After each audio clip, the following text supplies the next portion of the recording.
de México. Para iniciar, me permito presentar al moderador, el señor Miguel Ángel Encinas, quien actualmente es coordinador general de la Agencia Española de Cooperación Internacional para el Desarrollo en México. Cuenta con una licenciatura en Ciencias Económicas y Empresariales. Es especialista en cooperación internacional y proyectos de desarrollo. Asimismo, cuenta con una maestría en responsabilidad social corporativa. También me permito presentar y que será el expositor especialista de esta mesa, el arquitecto Arturo Balandrano Campos, actualmente director general de Sitios y Monumentos del Patrimonio Cultural de la Secretaría de Cultura del Gobierno de la República. Es arquitecto egresado del Instituto Tecnológico de Estudios Superiores de Monterrey. Realizó una maestría en Ciencias en Planificación Urbana y Regional en la Universidad Estatal de Florida. Anteriormente, se desempeñó como Coordinador Nacional de Monumentos Históricos del Instituto Nacional de Antropología e Historia. En esta mesa también participará en lo que corresponde al trabajo de la mesa 5, también participará José Francisco Román Gutiérrez como ponente especialista. Actualmente es director general del Instituto Regional de Patrimonio Mundial en Zacatecas de la UNESCO. La dinámica de la mesa, como las anteriores, consiste en la lectura de las preguntas rectoras por parte del moderador. Enseguida, vamos a escuchar la intervención del ponente principal hasta por 10 minutos. Posteriormente, habremos de escuchar la intervención de los casos de éxito hasta por 7 minutos, que en este caso estarán a cargo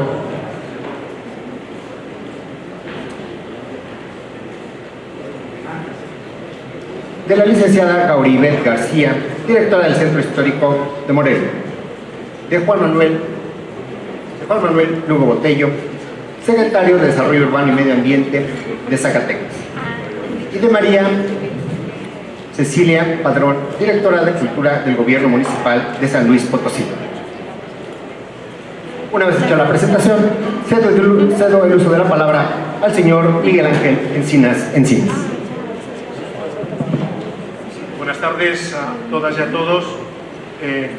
Como bien nos han explicado, se produce en aras de ganar tiempo y de hacer lo más ágil posible esta parte del encuentro que hoy nos reúne acá, de esta cumbre, esta unión de las dos últimas mesas de la jornada. Yo, antes de comenzar con la lectura, como os he indicado, de las preguntas orientadoras y vertebradoras de estas presentaciones, sí que quisiera hacer, también antes de ceder la palabra al arquitecto Arturo Balandrano para su exposición principal en esta mesa, hacer un pequeño comentario sobre con el marco de esta mesa 4. Como con toda seguridad ustedes conocen bien, en el marco de la Agenda 2030, aprobada por todos, no es una agenda de Naciones Unidas, a veces los colegas de Naciones Unidas nos regañan o decimos esto, tiene toda la razón, es una agenda aceptada y adoptada por más de 190 países, auspiciada por Naciones Unidas, eso es verdad. Se identifican 17 objetivos de desarrollo sostenible que acaban convirtiéndose en una hoja de ruta, en una hoja no de buenas intenciones, sino de intenciones necesarias para ser cumplidas, para ser abordadas, para ser conseguidas. Pero realmente no se trata de 17 objetivos, se trata de 16. El objetivo 17 responde a la pregunta del cómo, los otros 16 responden a la pregunta del qué. Y ese cómo, ese avance o esa incursión en la agenda de desarrollo sostenible se orienta y responde a una pauta que no tiene que ver con otra cosa más que con la unión y con la participación de todos los actores.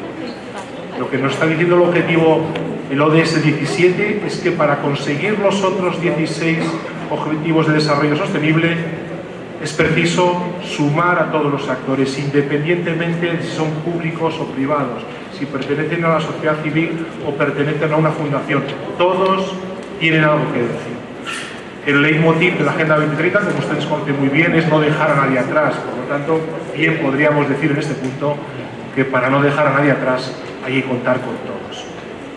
Dicho esto, avanzamos, iniciamos esta mesa 4 de trabajo bajo el título de Gestión y coordinación con distintos órdenes de gobierno de actores económicos sociales, y tenemos 3 preguntas orientadoras que tanto el caso de éxito en este caso, como la ponencia del arquitecto Barandrano van a tratar de responder y van a tratar de abordar, y que voy a dar lectura ahora mismo. Son 3.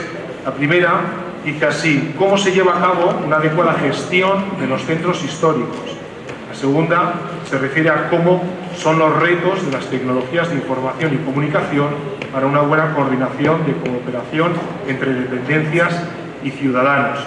Y la cuarta dice cómo se puede gestionar una eficiente colaboración entre la iniciativa privada y la administración pública.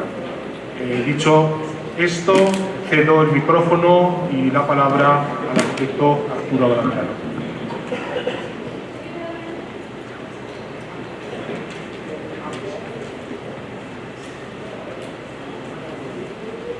Buenas tardes, espero que hayan disfrutado sus alimentos. Más que una ponencia, una charla en la que espero que podamos plantear temas orales sobre esta cuestión de la coordinación entre todos los actores y la gestión del patrimonio cultural de nuestro país. Yo veo las cosas desde, primero, un paradigma que a lo mejor tenemos que revisar, pero que parte del hecho de que el patrimonio es de todos. El patrimonio cultural lo producen las comunidades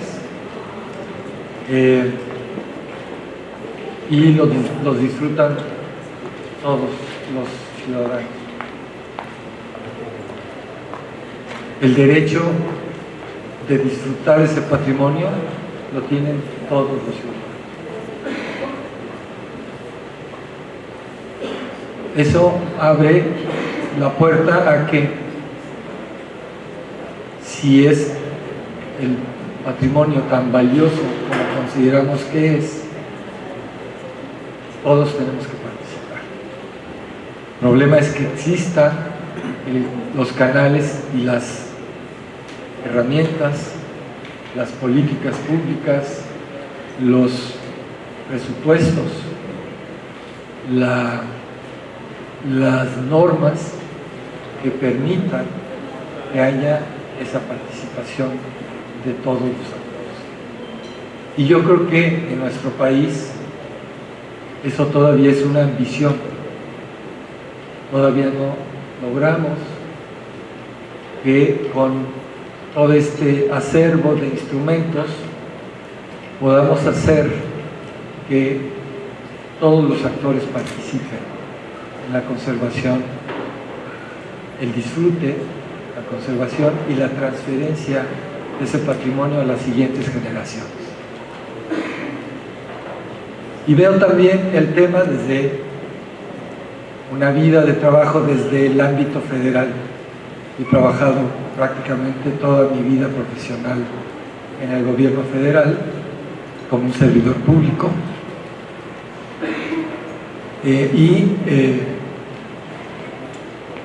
Encuentro una serie de críticas al sistema en el que yo trabajo, en el gobierno federal. Por supuesto que los otros órdenes de gobierno, los gobiernos estatales y los gobiernos municipales, también tienen deficiencias muy importantes que tenemos que ver la manera de subsanar. Y también en la consideración de que el trabajo que hacemos, los que hacemos, le hemos dedicado una parte o la totalidad de la vida a temas tan importantes como el del patrimonio, los centros históricos, etc.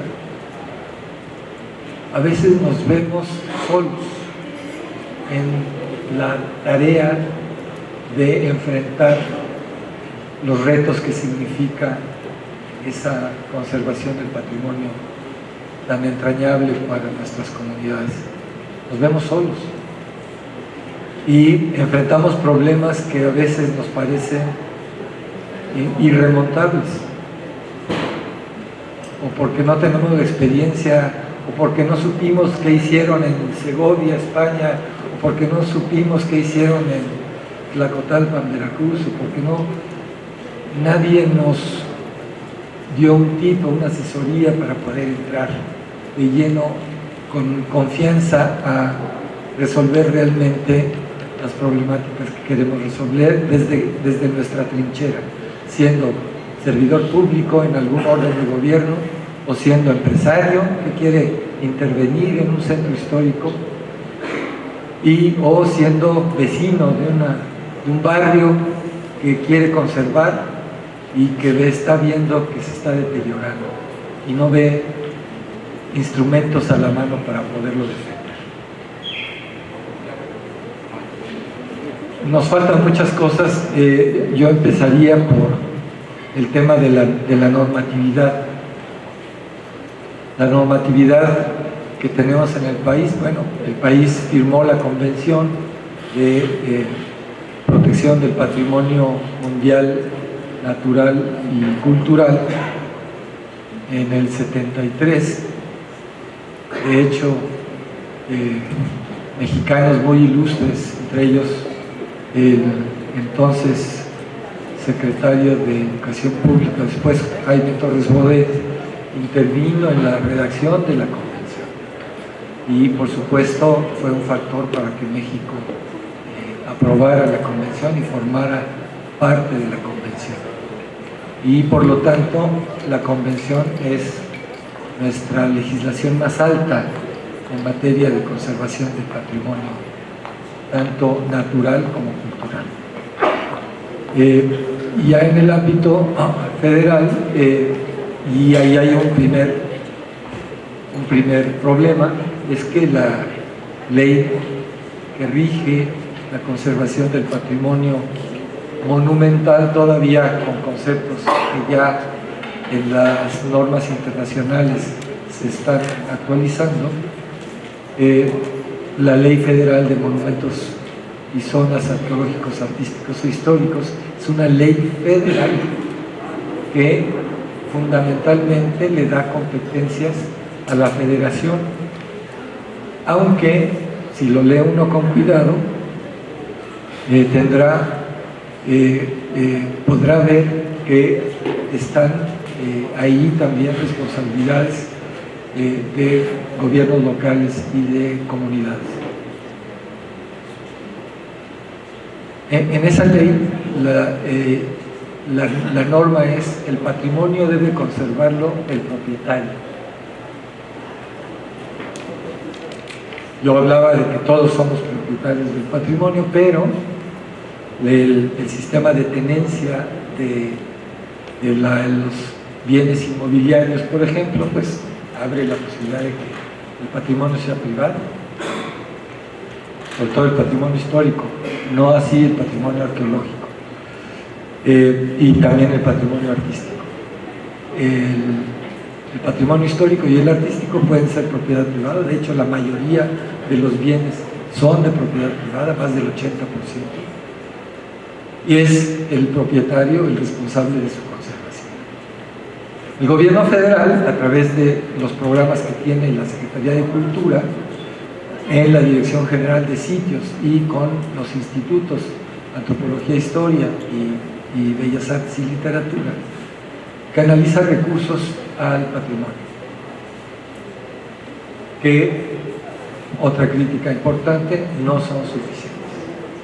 Tenemos un patrimonio tan rico, tan diverso, que no hay dinero suficiente. Tenemos un programa que va dirigido a ustedes, los que vienen de las ciudades Patrimonio Mundial, desde hace ya más de un decenio, en donde canalizamos recursos año con año que autoriza la Cámara de Diputados para la conservación de los 10 centros históricos, 10 más 1, centros históricos que son, le decía en la mañana, la joya de la corona, pero que son en realidad la muestra representativa en la lista del patrimonio de centros históricos que tenemos en este país tan rico y tan rico. Igual hay otros centros históricos que no están en la lista que tienen valor universal excepcional y no los hemos podido subir a la lista y a lo mejor no los vamos a poder subir nunca, porque ya tenemos esa ventana que nos permite atender nuestra responsabilidad en la lista. México es el país que tiene más bienes en el continente inscritos.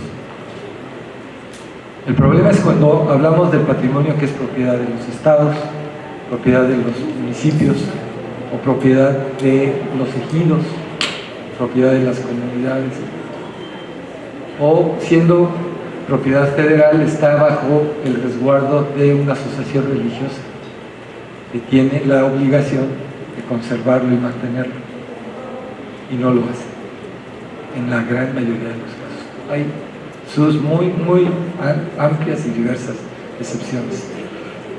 El tema entonces es, estamos muy limitados en las normas y en el financiamiento. Creo que no estamos tan limitados en la capacidad técnica.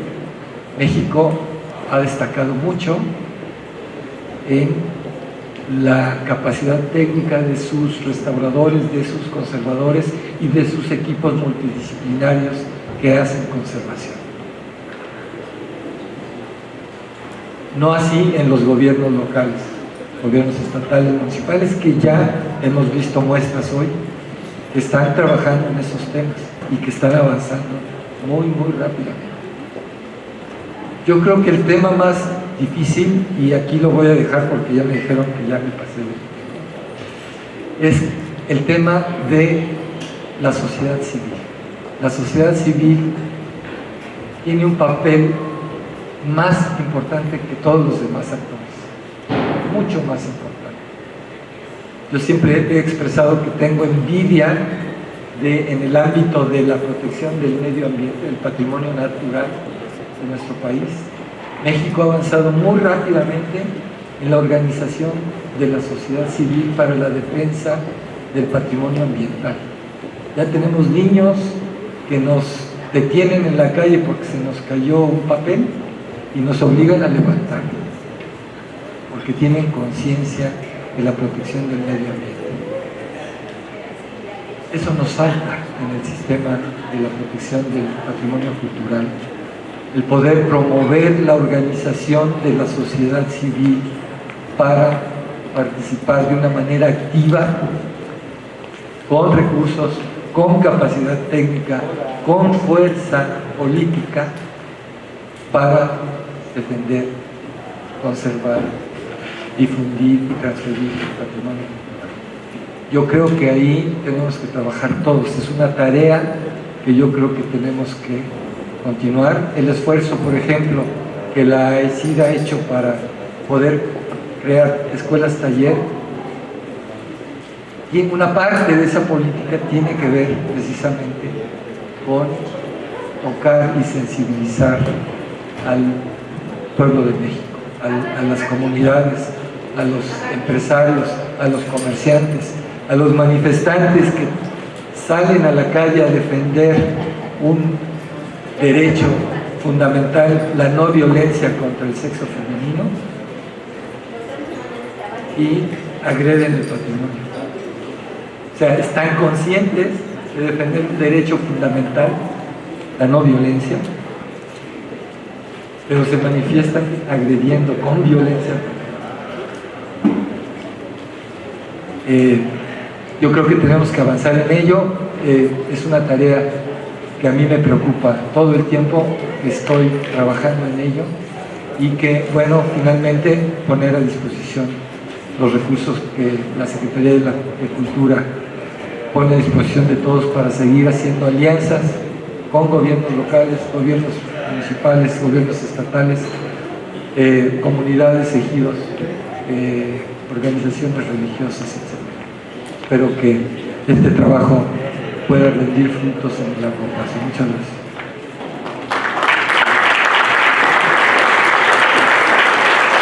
Muchas gracias, doctor Almirano. Para seguir con esta mesa, ahora vamos a abordar un caso de éxito, que es el de Morelia.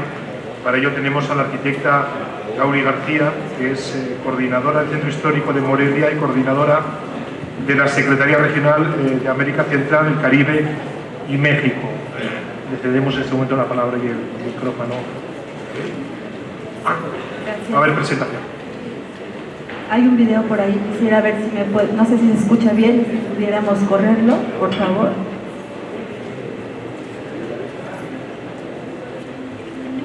Creo que no tiene sonido. Voy a empezar mi presentación, creo que tenemos poquito tiempo, pero iniciaremos nada más platicando desde dónde viene el reconocimiento del patrimonio. Tiene que ver con conocer a la otra persona, tiene que ver también con los derechos humanos, es decir, el respeto de lo que platicaba el arquitecto Valladolid es precisamente de esto, el saber que la persona que está enfrente de nosotros tiene diferentes capacidades, diferentes formas de entender el mundo y en ese sentido podremos respetarnos unos a los otros. El caso de esta mesa es el tema de la gestión. Lo que están viendo ustedes aquí es un inmueble que hace más de 70 años no había podido ser tocado por diferentes agentes de decisión, es decir, no había logrado la consumación de su intervención. Precisamente porque los contextos en los cuales estaba inmerso eran sumamente complicados. El caso de Morelia, como ustedes saben, cuenta también con la declaratoria, pero también somos gente que siempre ha pugnado por derechos, pocas veces, como en la mayoría de los centros históricos, por algunas obligaciones. Voy a iniciar con mi presentación. Si pudieran correrla, por favor.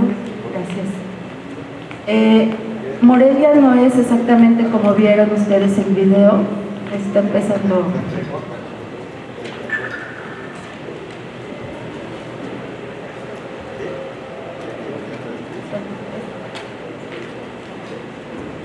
Yo voy a continuar porque está en desorden. Lo que quería comentarles es que la generación a la cual yo pertenezco no conoció el centro histórico como el que se conoce ahorita en la ciudad de Morelia. Nosotros tenemos 3 valores universales excepcionales: los héroes que nos dieron patria, es decir, la forma del pensamiento, está ahí, una traza urbana singular y los monumentos históricos. Cuando nosotros llegamos a esta área de la gestión ya teníamos varios años trabajando. Yo tengo alrededor de 17 años trabajando en torno al patrimonio. Mi formación es de arquitecta, soy restauradora, pero el área de investigación es precisamente gestión gubernamental, es decir, me di a la tarea de revisar qué es lo que hacen nuestros agentes de decisión. Cuando llego al centro histórico, creamos un concepto alto que es consolidar y posicionar la gestión del paisaje histórico, que es este nuevo concepto, del Centro Histórico de Morelia para la habitabilidad sustentable del disfrute de sus habitantes como paradigma internacional. Lo que les comentaba, nosotros estamos inscritos del 91, acabamos de cumplir 28 años. ¿Y qué sucede? Necesitamos orden. Lo que analizamos nosotros es que no teníamos orden, las decisiones como parte de la discrecionalidad que tienen los agentes de decisión y las voluntades políticas no generaban una secuencia lógica. En este sentido se empezaron a ordenar algunas de las decisiones. Lo que vieron en la presentación anterior, perdón, en la lámina anterior, es básicamente eso: habitar, ordenar, conservar y gestionar. Yo conocí el centro histórico de mi ciudad lleno de ambulantes, no sabíamos que tenían fuentes, no sabíamos que había áreas transitables, no podíamos caminar por las banquetas. Afortunadamente tuve personas que estuvieron antes que yo, que tuvieron una gran convicción, un fuerte trabajo académico, que es de donde yo pertenezco, de mi aula mater, y empezaron a hacer una gestión con diferentes agentes. El trabajo de nosotros es conservar precisamente eso es lo que tiene. Ahorita este es nuestro organigrama y la ventaja grande que yo también quiero poner en la mesa es que la coordinación del centro histórico depende directamente del titular. Es decir, tiene una fuerza de decisión bastante considerable para tomar decisiones rápidas y para resolver problemas. También tenemos otra línea que empieza a trabajar cerca de nosotros. ¿Qué es esto? Esta nueva forma de vivir o de habitar la ciudad que tiene que ver con la movilidad. Algo que nos ha complicado un poco porque hay diferentes concepciones del tema de la traza, pero la traza tiene sus elementos que lo distinguen. Nuestra traza del centro histórico no se va a modificar. Y este es el resultado que tenemos hasta el día de ayer, hablando de las TIC. Nosotros documentamos cada una de las acciones, cada uno de los foquitos que ustedes ven color verde son áreas que se están interviniendo con obra pública. Este es uno de los casos que vieron en el video. Estas circunstancias del antiguo, la casa del conde de Sierra Gorda, que tenía muchísimos años sin poderse intervenir. De hecho, es parte del recurso que se está solicitando. Sin embargo, aquí hay un elemento que me interesaba que ustedes conocieran, que es la voluntad política. En este caso, una voluntad política férrea. No tenemos mucho recurso, pero el alcalde, el presidente dice va, y empieza, porque si no empezamos ahorita, no se va a hacer. Y arrancamos la obra el día de ayer y estamos buscando recursos. Esto tiene que ver con la otra parte de la gestión, con los agentes, con todas las personas que trabajan con nosotros en los consejos consultivos. Cada uno de ellos está colaborando para la búsqueda, pero también tenemos trabajo cotidiano, es decir, día a día tenemos equipos de trabajo que están consolidando el espacio habitable o el espacio público, que técnicamente es lo que nos compete a nosotros como administración. Se abre una ventanilla por la necesidad de trabajar con el Instituto de Antropología de manera coordinada.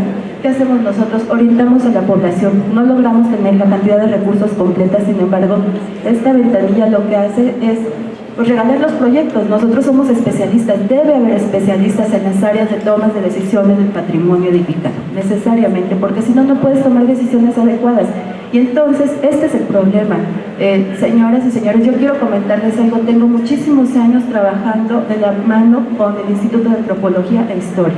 Nunca hemos tenido un problema nosotros con ellos. ¿Por qué? Porque hablamos el mismo idioma. Si no hablas de la fábrica histórica, si no reconoces cuál es el pasado, si no sabes cómo están construidos tus edificios, es muy fácil que tomes decisiones poco afortunadas y que quieras que el instituto te apruebe eso. Es una lógica que tiene que ver con la formación también de nuestra academia.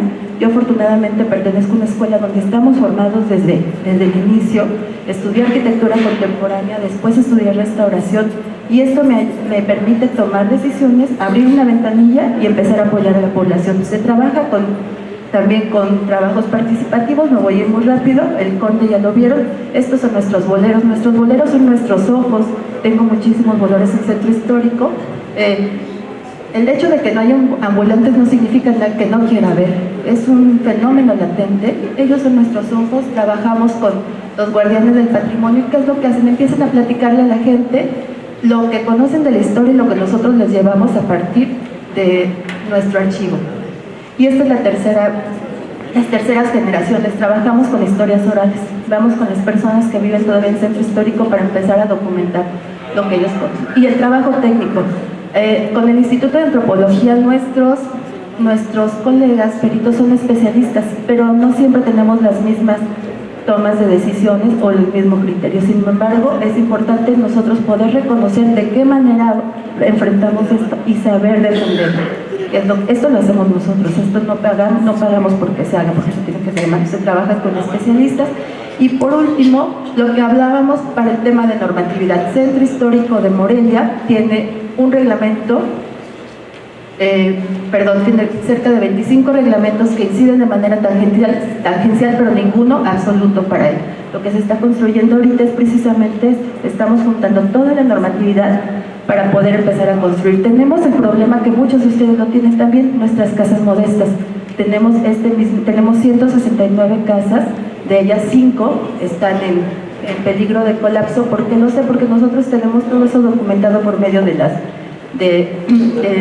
forma digital, pero estamos buscando la manera de empezar a acercarnos a buenas prácticas en este sentido. No significa que lo hayamos logrado ya, pero sabemos de qué tamaño está el problema. Igual lo mismo la colaboración participativa, obviamente nuestro convenio que nos agradó muchísimo con la autoridad del centro histórico, la parte académica. También estamos participando con ICOMOS, tenemos un ICOMOS sólido en Michoacán. Estamos trabajando también como gestores, de manera paralela a la Secretaría Regional de América Central y Caribe y México, que aquí nos acompañan algunos compañeros, y nos evaluamos. La última palabra que teníamos nosotros, era medir. Uno de los riesgos más grandes en la parte de la gestión del patrimonio es que no nos medimos, es decir, nadie sabe lo que hizo el gestor anterior y crees que vamos a empezar de cero. Eso es muy, muy riesgoso. Cuando yo hice mi investigación encontré precisamente que eso era lo que sucedía y que parecía que estábamos inventando las situaciones que ya se habían resuelto de alguna manera. La lógica de habitar una ciudad, concluyo, tiene que ver precisamente con los agentes de decisión involucrados con la sociedad. Nadie nos puede quitar o nos debe de quitar lo que no nos va a dar, que tiene que ver con el paisaje histórico, tiene que ver con las tomas de decisiones, con nuestra sociedad. Nosotros trabajamos nuestra cal, es decir, empezamos a involucrar a la sociedad por medio de la parte manual, trabajamos cal viva, porque sí se necesita, porque el centro histórico está hecho de cal viva, y nosotros necesitamos aplicarla. Esto es lo que tenemos que cuidar. Tenemos problemas con la zona buffer, sí, porque fue hecha en el 91, no tenía los fenómenos que tenemos ahorita, hay que replantearlo. Estos son parte de los trabajos que estamos logrando, están totalmente documentados. Y por último, nosotros no podemos permitir que regresen cosas que nos habían dañado, como el caso de los ambulantes, porque sabemos precisamente que esto es lo que nos dieron nuestros criterios de valor universal, excepcional. Muchísimas gracias.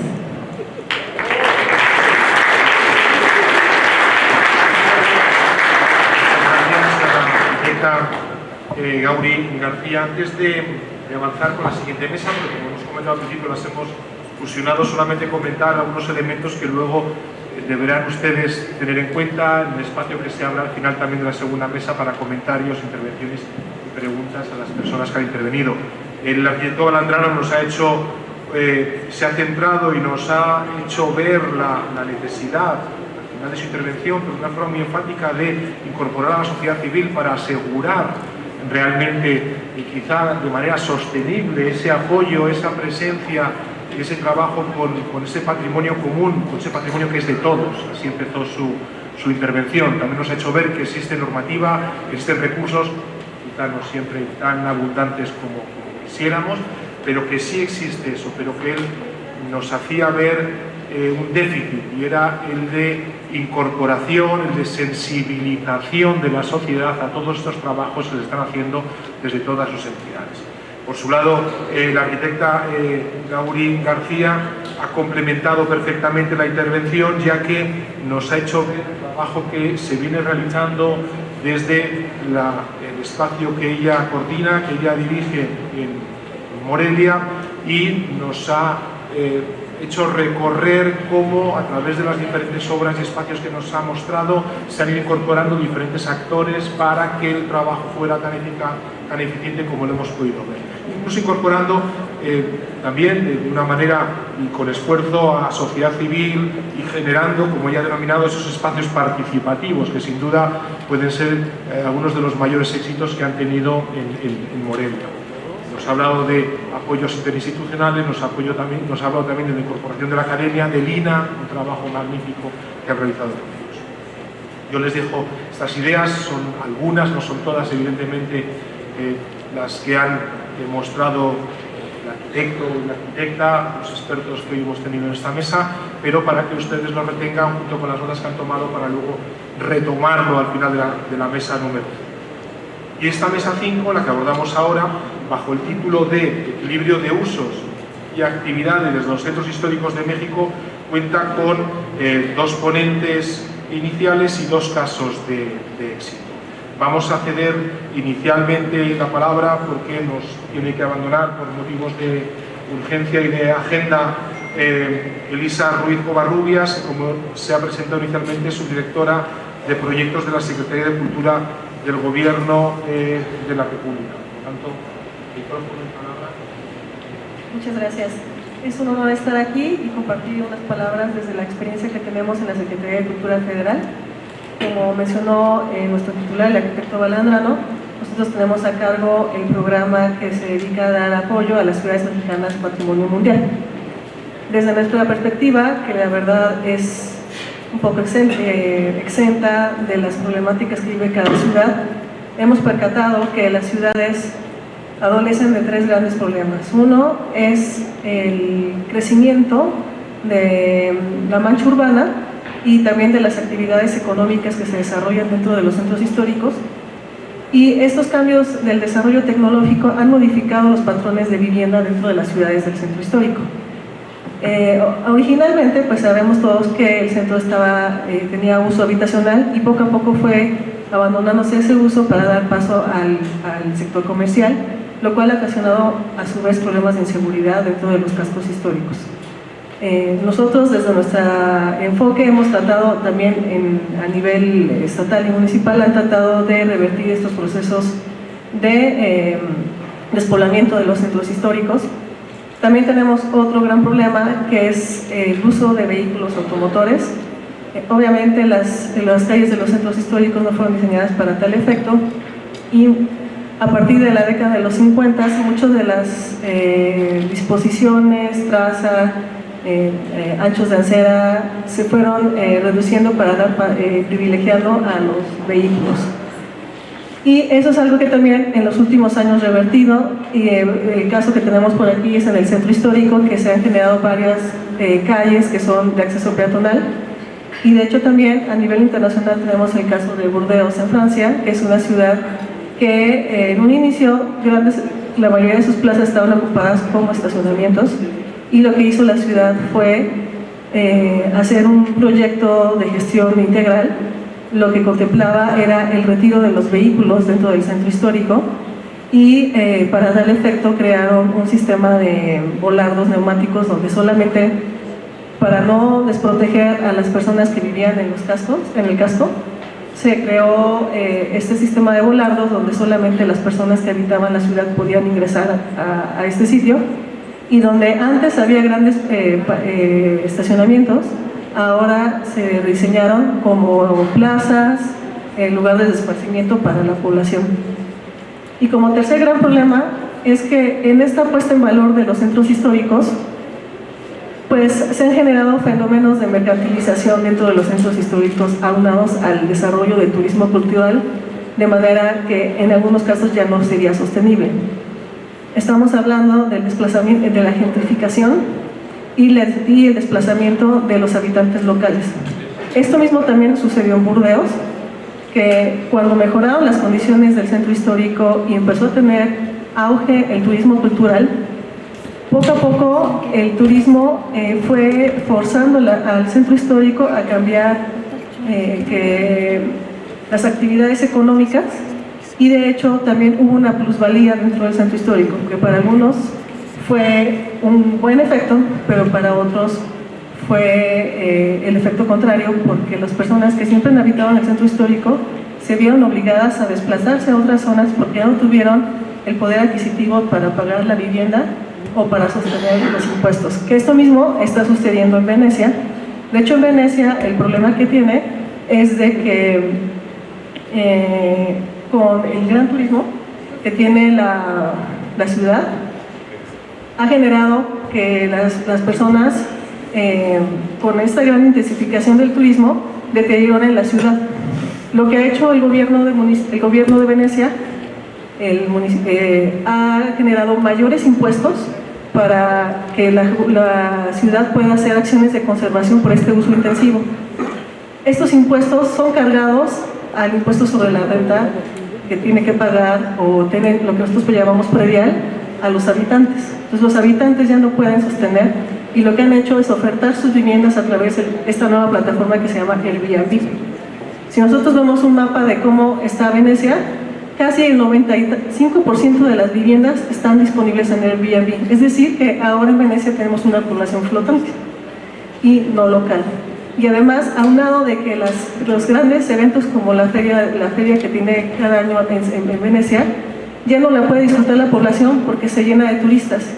Entonces ahí estamos hablando de un desplazamiento. Estos son los grandes retos que tenemos las ciudades, principalmente los casos que les expuse son en Europa, pero en México no estamos exentos de ellos, tenemos algunos, y debemos de trabajar de manera proactiva y preventiva para poder garantizar la armonía dentro de los usos del centro histórico.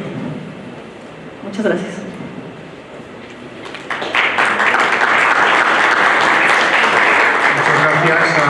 Elisa Ruiz Covarrubias, es la subdirectora de proyectos de la Secretaría de Cultura del Gobierno de la República. Yo pido disculpas porque no he leído las preguntas, y la verdad que Elisa las ha contestado fenomenal, pero voy a leerlas porque me da cierta vergüenza y les pido disculpas de nuevo, sobre todo para las siguientes personas que van a intervenir. Como en el caso anterior tenemos 3 preguntas rectoras para este espacio, para esta mesa. La primera es: ¿cuál es el papel económico y social de los centros históricos en la ciudad? La segunda dice: ¿cómo se pueden reordenar las actividades económicas y formales en los centros históricos? Y la tercera: ¿qué actividades comunitarias ayudan a una mejor gestión de los centros históricos? Como pueden ver, Elisa ha contestado muy bien a todas ellas, especialmente a la número 2. De nuevo les pido disculpas y seguimos ahora con la intervención de José Francisco, de Paco Román Gutiérrez, que es director general del Instituto Regional de Patrimonio Mundial en Zacatecas. Hola. Buenas tardes, muchas gracias. En principio agradecer a la maestra Dunia, a Frederic Bacherón, al arquitecto Balandrano, a Iliana, la invitación a participar en esta mesa. Como saben, el Instituto Regional es un centro categoría 2 bajo los auspicios de la UNESCO y nos toca coadyuvar y dar seguimiento a México, América Central y Caribe en los sitios inscritos en la lista de Patrimonio Mundial y todo el proceso derivado de la Convención de 1972.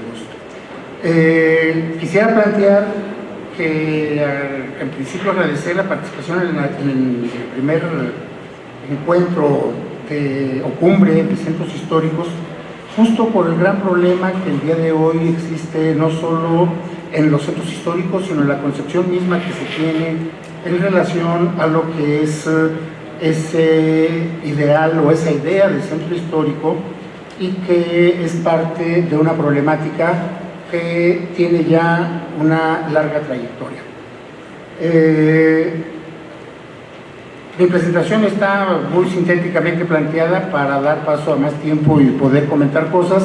Estamos viendo parte de lo que es una imagen de La Habana Vieja y quiero plantear que hay 3 grandes ideas o planteamientos que quiero poner a consideración de ustedes. El primero es: ¿qué tiene que ver ese centro histórico o el espacio urbano como identidad y memoria? ¿Y en qué sentido esto nos debe de llevar a pensar por qué la conservación de este espacio que llamamos o centro histórico o bien espacio urbano histórico? Como saben también, pues mi presentación está ahí para, si la distribuyen después, todo el mundo la tenga.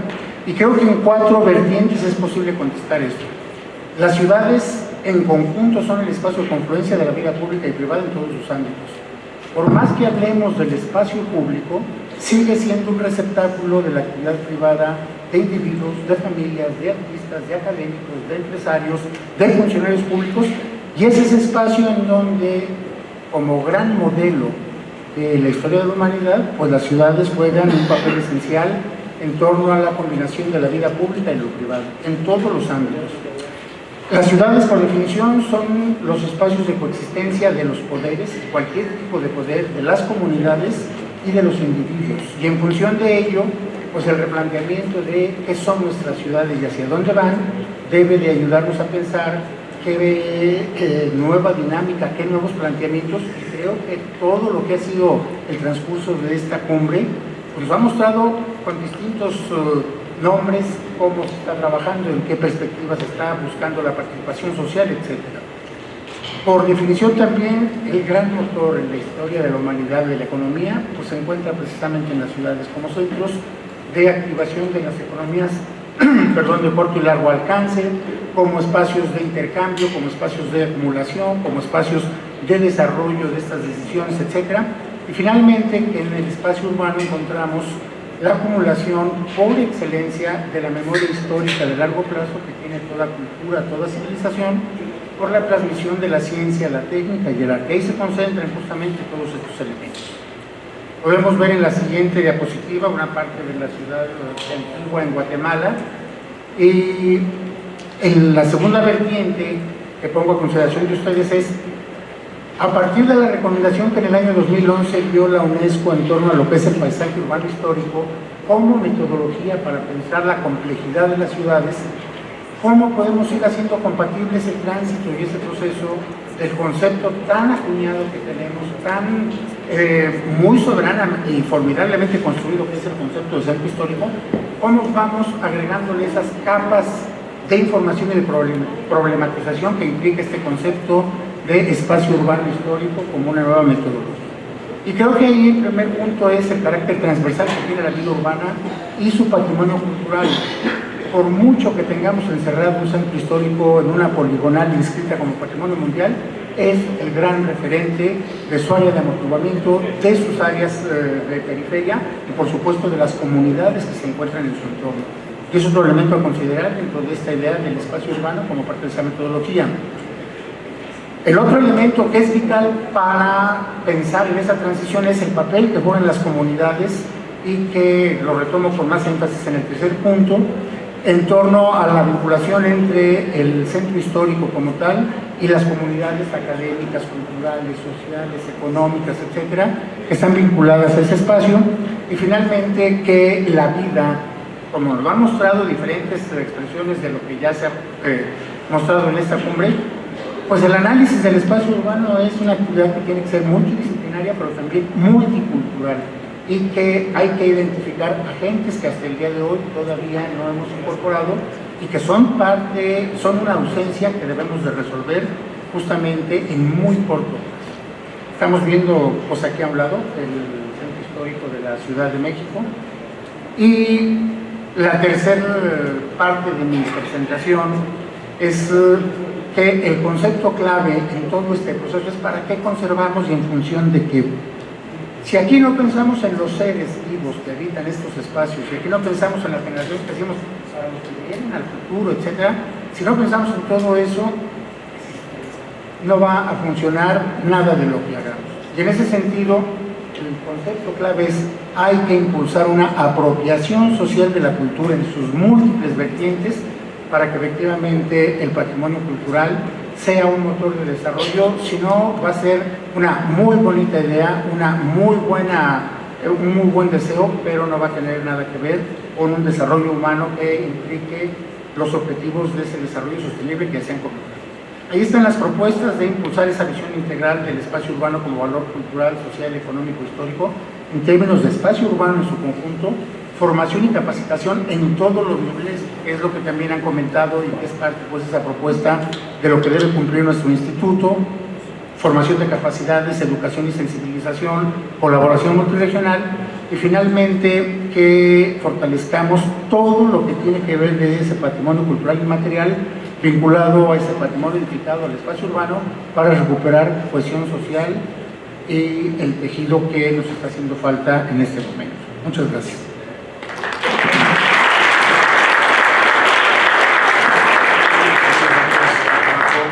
Pasamos ahora a los casos de éxito. El primero de ellos es el de Zacatecas, y para ello tenemos acá al arquitecto Juan Manuel Lugo Botello, al que le cedemos ya el micrófono y la palabra.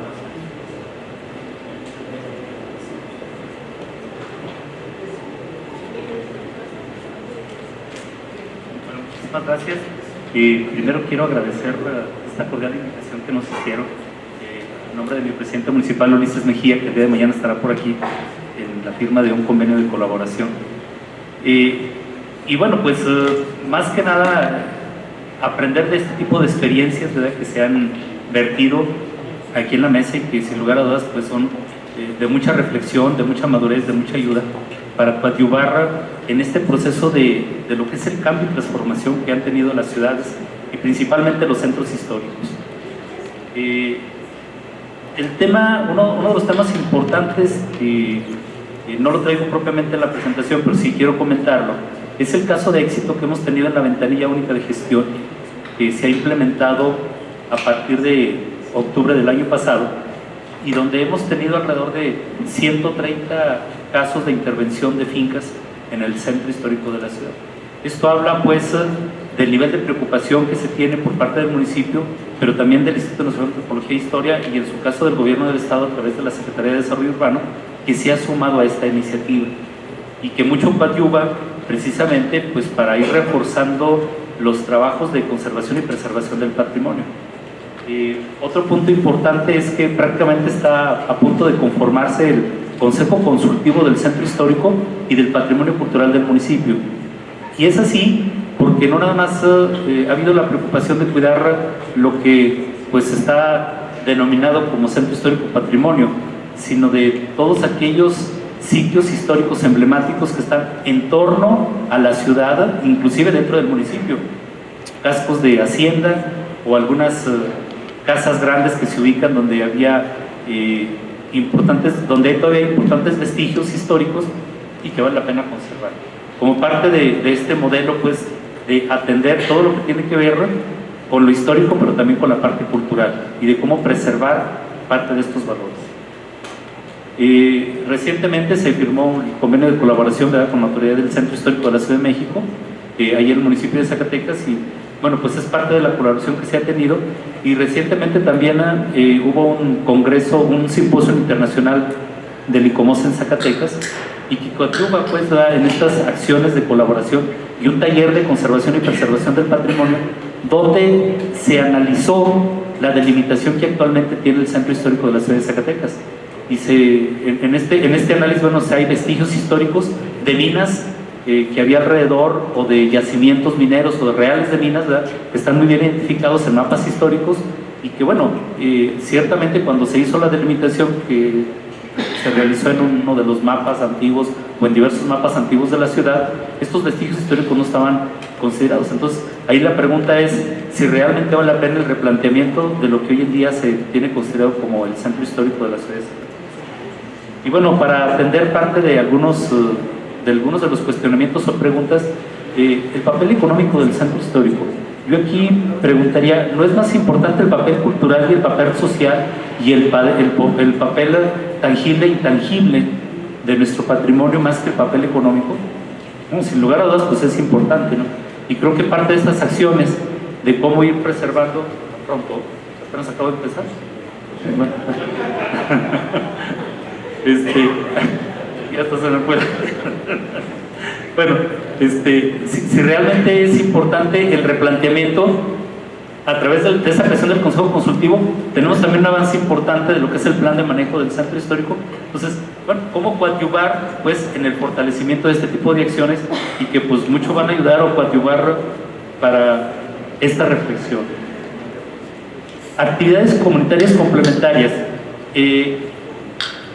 Esta parte es fundamental para el municipio de Zacatecas. Sí ha sido en este momento un debate muy importante que se ha dado en torno a cómo conjuntar esfuerzos y la creación, ya sea de una gerencia, de una dirección del centro histórico, y cómo coadyuvar en acciones como la que hoy en día se está replanteando de la rehabilitación del mercado principal, que es uno de los iconos históricos, arquitectónicos más relevantes.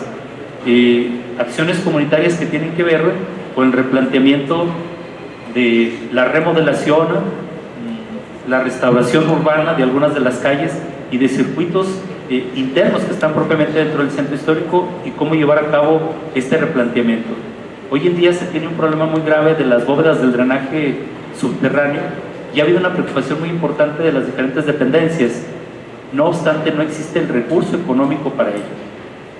Afortunadamente, bueno, pues están buscando algunos canales para lograr tener esta inversión, que oscila alrededor de unos 300 millones de pesos y que se requiere.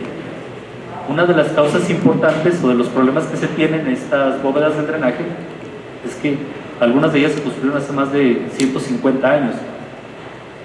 Y otra cuestión es que las propias humedades, por ser la bóveda del drenaje principal de la ciudad, pues tiene un deterioro muy importante. Y muchas de las fincas del centro histórico, hablamos alrededor de gracias, muy amable, alrededor de un 25% de fincas, ¿sí?, están encima completamente de la bóveda. Entonces son temas que se ha trabajado mucho con la sociedad, y el replanteamiento de qué es lo que realmente se requiere atender en el centro histórico. Gracias.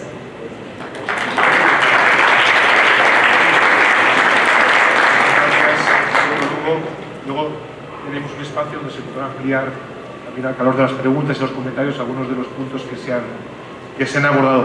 Vamos a cerrar esta ronda de intervenciones con el caso de éxito de San Luis Potosí. Para ello tenemos a la arquitecta María Cecilia Padrón. Gracias. Muy buenas tardes a todas y a todos. Gracias a la autoridad del Centro Histórico de la Ciudad de México. Gracias, Dunia, y a tu fantástico equipo por recibirnos esta tarde.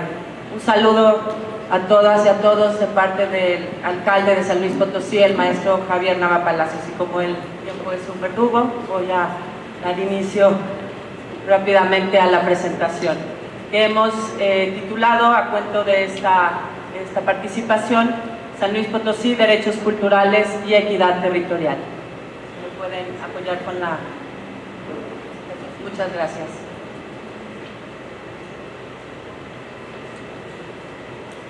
Importante el paso y sobre todo plantear el piso a partir del cual, tras 1 año y 2 meses de gestión, el gobierno municipal plantea y contextualiza cómo debe de abordarse la ciudad. La ciudad está transformándose y desde la Dirección de Cultura creemos que quienes la habitamos tenemos el derecho a participar de su crecimiento, a involucrarnos en las decisiones que determinan su futuro como metrópolis.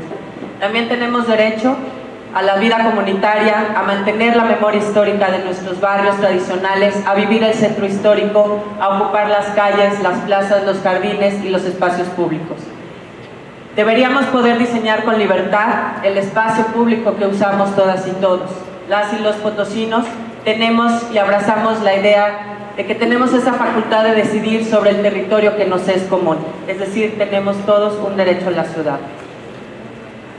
La ciudad de San Luis Potosí, en junio de 2019, se integró a la red de Ibercultura Viva y sumarse a esta red, ser parte de ella, asume un compromiso por la construcción de políticas públicas culturales de base comunitaria. Desde la Dirección de Cultura diseñamos el programa Procomún en respuesta directa a la aceptación a esta inclusión y diseñamos el programa de desarrollo cultural comunitario que busca promover y fortalecer el ejercicio de los derechos culturales para las bases bajo, insisto, el principio de equidad territorial.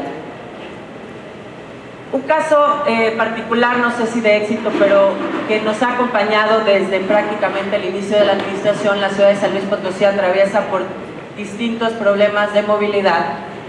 Fue el trazo, un proyecto que nace desde el INPLAN, de una ciclovía, y en el trazo de esa ciclovía había un punto neurálgico muy importante. Ese trazo atraviesa uno de los barrios tradicionales históricos más importantes de nuestra ciudad, el barrio de San Juan de Guadalupe, un barrio fundacional, y nos invitan a la Dirección de Cultura a coadyuvar en el proceso de socialización del proyecto de la ciclovía, abrazando este carácter transversal que tiene, como bien menciona el doctor Román.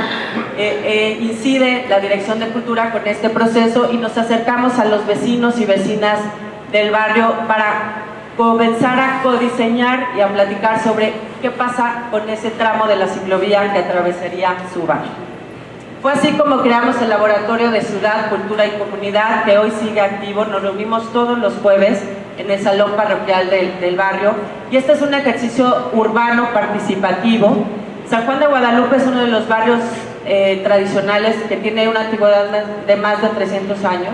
El uso histórico de la bicicleta en la ciudad, el importante aumento de sus usuarios en los últimos años apremió a una planeación urbana en favor de esta movilidad ciclista, y por la localización estratégica, gracias, dura justo al medio de una avenida, bueno, pues fue necesario plantear este ejercicio comunitario con ellos, y la respuesta fue tremendamente positiva, muy potente, porque en estos ejercicios comunitarios hubo un rescate también del afectivo del espacio público, no únicamente del tramo que atravesaría la ciclovía, sino también del jardín y del los propios comercios alrededor, y el tianguis que cada jueves se coloca. Pues prácticamente todos y todas participaron en este nuevo planteamiento. Otro de los ejercicios, perdón que sea tan rápida, pero otro de los ejercicios que también hemos iniciado dentro del perímetro del Centro Histórico de la ciudad de San Luis Potosí fue el reconocer a los espacios culturales no lucrativos de una manera independiente. Ante la incertidumbre jurídica de estos espacios, el catálogo de giros no actualizados del reglamento de comercio, la sensibilidad y capacidades que tenemos también como gobierno municipal y de la autoridad ante el dinamismo que tienen estos espacios culturales y que permiten que la vida de nuestro centro histórico sea más allá del día, también por la noche. Se llevaron a cabo varios encuentros con la autoridad y fue así como llegamos a un acuerdo interinstitucional entre la Dirección de Comercio Municipal, el Instituto Nacional de Antropología e Historia y la Dirección de Comercio. Y estos espacios, ojo, es muy importante señalar aquí que esta fue una iniciativa de los espacios independientes quienes ya han conformado una red, se acercaron a nosotros como autoridad y hemos estado trabajando y continúa este proceso activo, un trabajo para hacer las modificaciones pertinentes a los reglamentos y garantizar su autonomía sin vulnerar pues sus condiciones. Y por último, un caso que celebramos con mucho entusiasmo, gracias, es el convenio que recientemente firmó la ciudad de San Luis Potosí con la UNESCO y con la Comisión Estatal de Derechos Humanos, la red, también, bueno, en respuesta a la suma de la red Ibercultura Viva de ciudades y gobiernos locales, un ejercicio de cooperación multilateral, un ejercicio inédito. Somos prácticamente la segunda ciudad en todo el país que apuesta para un ejercicio de esta naturaleza y estamos en la construcción de una carta por los derechos culturales de la ciudad de San Luis Potosí. El sábado 7 de diciembre llevamos a cabo la primera jornada con la temática Derechos Culturales y Equidad Territorial, en donde hubo un panel específico para hablar de centro histórico. 6 meses de trabajo, 6 experiencias de panelistas internacionales que participan dentro de la red, con 104 participantes. Este sentido de equidad territorial es una premisa para el gobierno municipal. Abrazamos la dimensión cultural del derecho a la ciudad, pues vemos al territorio como un espacio vivo, un punto propicio para construir comunidad y desde el cual localizamos la garantía al bienestar, a la plenitud y sobre todo a la participación en la vida cultural. Nos anima a ocuparlo, intervenirlo, reimaginarlo y codiseñarlo entre todas y todos en torno a esta mirada, es decir, a la búsqueda de un nivel adecuado de inclusión social en la amplitud de nuestra capital, pues no es posible la sostenibilidad si la distribución y los espacios marginan y se centralizan. Muchas gracias.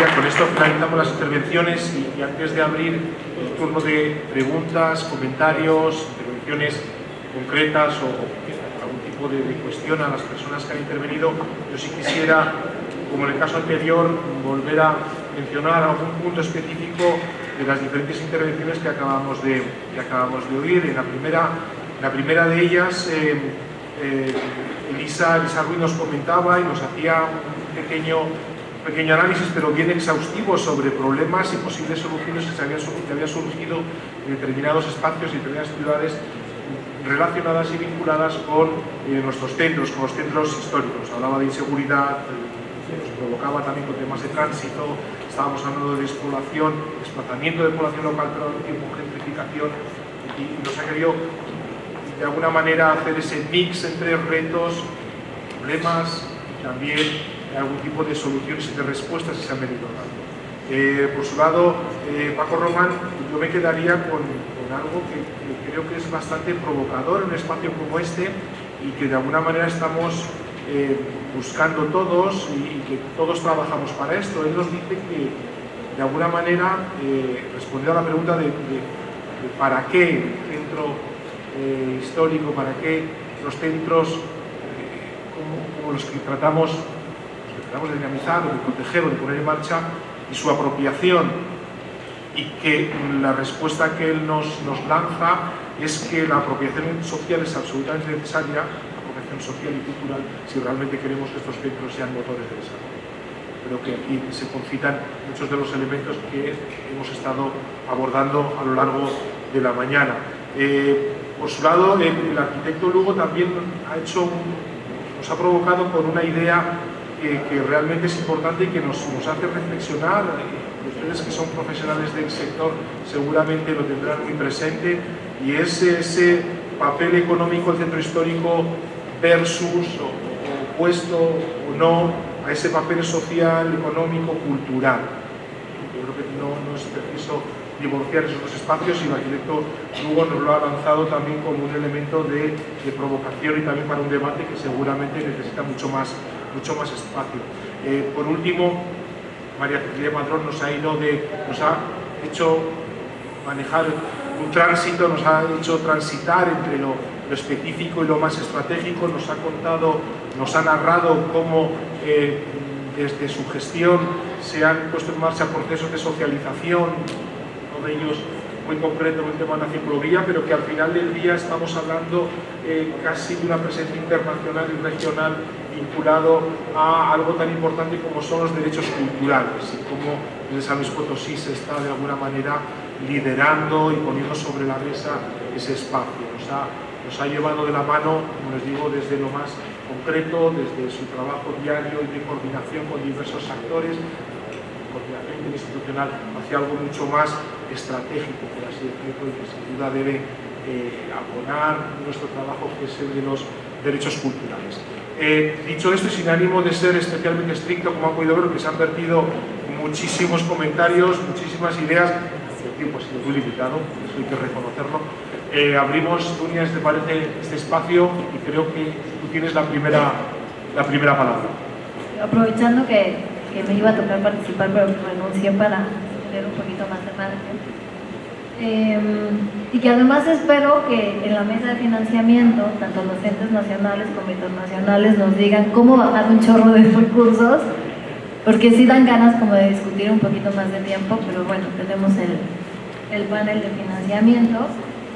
Y sobre la mesa 4, de gestión y coordinación con distintos órdenes de gobierno, creo que lo que comentó el arquitecto Balandrón como que dio el golpe en el clavo, cuando haces este análisis de la Ley Federal de Monumentos, en donde queda muy claro la responsabilidad es del gobierno, la corresponsabilidad es de la iniciativa privada y la conciencia pues es de la comunidad y es de todos, ¿no? Y creo que en la medida en la que cumplamos esos tres criterios, pues es en la medida también en la que vamos a avanzar en la verdadera preservación y conservación de nuestro patrimonio. Y entonces en ese sentido creo que una de las cosas que yo plantearía, que creo que sí es muy importante que nos llevemos como en acuerdos concretos de esta mesa, porque realmente es la manera en la que vamos a empezar a hacer cosas a partir de ahora para que sí podamos tener un impacto en el futuro, aunque sea de poquitos, ¿no? Como todas las cosas que se han mostrado aquí, que parecen acciones muy pequeñas y de muy pocos recursos, pero cuando se van sumando, realmente tienen un impacto importante, y sobre todo si logramos sostenerlo en el futuro, tiene un impacto doblemente importante, porque lo que estamos haciendo es un proceso que revierte la dinámica de degradación que durante mucho tiempo estuvo en nuestro patrimonio, que si bien por la gran inversión que hemos recibido y que también cambió completamente la dinámica de nuestros centros históricos, está revirtiéndose, también es cierto que una de las cosas, y que lo abordó muy bien Elisa, pues que de pronto cuando vienen estas inversiones somos víctimas de nuestro propio éxito y cambian completamente las dinámicas de nuestros centros históricos, y con estos cambios de dinámica, si no tenemos una buena gestión, pues realmente todo ese logro se puede revertir y orientar nuevamente y de manera muy rápida a la degradación. Entonces, en ese sentido me parece muy importante que entendamos en todo caso la labor coordinadora que tenemos, ¿no? Internamente con las diferentes instancias, dependiendo en dónde nos encontremos, pero sobre todo este diálogo y esta comunicación con los órdenes del gobierno federal. En las dos presentaciones, tanto el arquitecto Balandrano como de Valeria, ¿no? Nos han mostrado la mejor disposición de poder avanzar en conjunto con las instancias internacionales, y en este sentido que nosotros nos toca con las alcaldías, pero que a ustedes les toca con sus respectivos gobiernos estatales, que también tienen una responsabilidad en el espacio, porque simplemente es el lugar en donde se asientan los poderes y las oficinas y demás, y tienen una responsabilidad importante, ¿no? Es importante en ese sentido, en ese papel de coordinador, de coordinadores que jugamos, pues es importante que también entendamos que mucho de lo que nosotros hacemos es concentrar y por tanto ordenar un chorro de información, y que si no ordenamos y concentramos toda esa información, pues realmente es información que no va a servir para absolutamente nada. Entonces, en ese sentido, creo que sí es importante que aprendamos esto para orientar adecuadamente las tomas de decisiones y tengamos la certeza de que esto que estamos haciendo en este momento efectivamente va a abonar en lo que es el objetivo de todos nosotros, que es cumplir con nuestra responsabilidad con la humanidad o con el patrimonio nacional o lo que sea, ¿no? Entonces, creo que sí es muy importante que uno de los compromisos de la mesa de gestión es que no solamente tengamos nuestro plan integral de manejo del centro histórico, que eso ya lo vimos en la mesa de planificación, sino que tengamos un plan estratégico de gobierno, ¿no? Nuestro plan integral de manejo del centro histórico va a mediano o a largo plazo, pero el gobierno pues sí va a lo que es nuestra responsabilidad y adecuado y cambiado conforme pasa cada año, ¿no? Y no nada más eso, sino que sí tengamos y utilicemos las herramientas que se están empezando a generar para poder ordenar esta información, en el que muchos conocemos diferentes sistemas de información geográfica de los centros históricos, pero que en este caso una de las contribuciones que se dan y que son como súper materiales y acuerdos así de aquí lo tiene, lléveselo hoy mismo, ¿no? Pues es el sistema inteligente, el sistema de gestión inteligente que va a donar el gobierno de la ciudad para ustedes, ¿no? Iniciamos con el convenio que se firma mañana con las ciudades patrimonio, pero que todas las que así quieran pueden adherirse. ¿Y qué es este sistema? Pues no es otra cosa que toda esta información que les estoy diciendo, que es nuestra responsabilidad coordinar, toda esta información que nosotros recibimos de todas las dependencias que confluyen en los centros históricos, sistematizarla, asociarla con un criterio estratégico de preservación del patrimonio, que puede ser nuestros planes integrales de manejo, que puede ser nuestro programa de gobierno, nuestro plan estratégico de gobierno, que puede ser los criterios de la UNESCO, que pueden ser los objetivos de desarrollo sostenible, que pueden ser los criterios también de la Secretaría de Cultura, para que en la suma de todas estas acciones gubernamentales que estamos implementando, veamos cómo estamos abonando a cada uno de esos criterios y podamos en todo caso al siguiente año reorientar la toma de decisiones o darnos cuenta hacia dónde vamos, ¿no? Lo mismo me parece en cuanto al georreferenciar nuestras acciones, porque casi siempre orientamos nuestras acciones a lo que es visible y muy turístico y muy tal, pero pues con eso generamos desigualdades y las desigualdades terminan con nuevamente atentar contra nuestro patrimonio. Entonces, yo creo que uno de los compromisos que deberíamos de tener es que ojalá sí utilicemos esta herramienta y utilizando esta herramienta el próximo año veamos cómo nos va, ¿no? Y también algo que comentaron los dos, pues que sí lleguemos a este compromiso de sí o sí generar mecanismos de participación, porque creo que la mejor forma de salir adelante con nuestro patrimonio es con lo que cerró el arquitecto Balandrano, que es de la mano y con la conciencia de la comunidad y con esta corresponsabilidad, porque no hay mejor aliado, en el caso por ejemplo de Morelia, para contener al ambulantaje. Primero fue muy importante la voluntad política y el haber hecho un no tajante, ¿no? Porque lo peor que nos puede pasar en esta vida es un no que sea así, ¿no? Pero empezaron con un no tajante, pero a mí aquí me parece que lo más importante no es la brigada que lo contiene, sino más bien el morelense que está apropiado de su patrimonio y jamás permitiría que se le volviera a llenar de ambulantes. Entonces, sí es muy importante que entendamos que realmente nuestra fuerza es la comunidad, por muy pequeña que sea. En otro foro también se dijo, en otra mesa también se dijo, así sean 40 habitantes, creo que sí son los 40 habitantes con los que tenemos que empezar. Entonces serían como los 3 de la primera mesa y que al final está también asociado con la segunda mesa, porque al final todo esto nos debe orientar, todas estas herramientas que son muy concretas, hacia la construcción de un patrimonio vivo. Ya ni siquiera diría la preservación del patrimonio, porque eso sería otra vez orientar las acciones a monumentos y no a las personas, ¿no? Que yo creo que también es ahí a donde tenemos que empezar a cambiar el paradigma, y creo que eso es justo lo interesante de la mesa de usos y equilibrios y actividades de los centros históricos, porque si no lo tenemos consciente, estos usos que de pronto fomentamos, ¿no?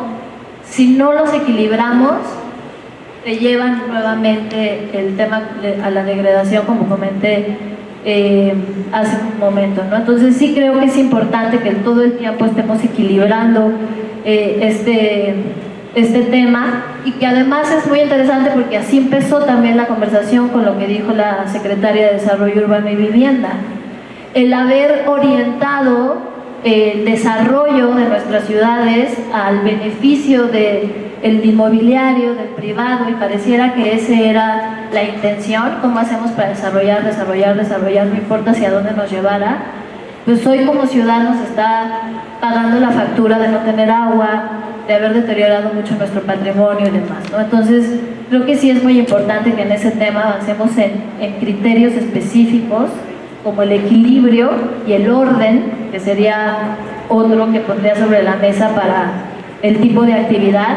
Me parece fundamental también el tema de las ventanillas únicas.